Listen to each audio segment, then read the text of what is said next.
Coronation Street airs shocking summer flashback in early ITVX episode, Did She Kill Theo?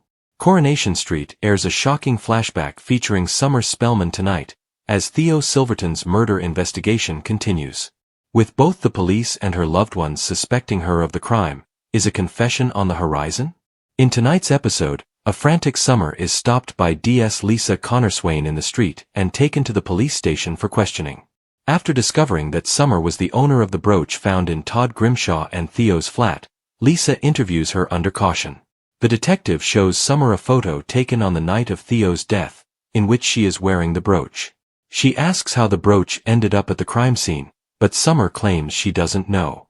Maybe it came off in the street after I left Underworld, she suggests, adding that Theo might have simply found it outside. Meanwhile, Todd gives George Shuttleworth the cold shoulder at home, furious that he went through Summer's journal and suspected she killed Theo.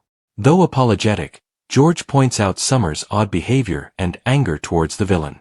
Todd appears to listen to George's reasoning, but when he hears Summer was taken in for questioning, he leaps to her defense again. He has a fiery showdown with Lisa, with an irritated Summer having to calm him down.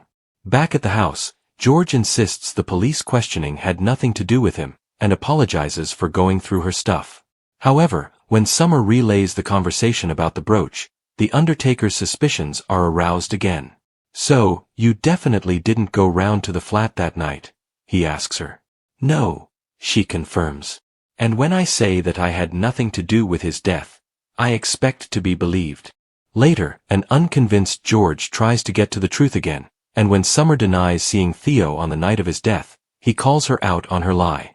"I saw you on the street, running from the direction of their flat," he reveals, with a flashback showing George stood in the doorway of number 11, as a worried-looking Summer darts past.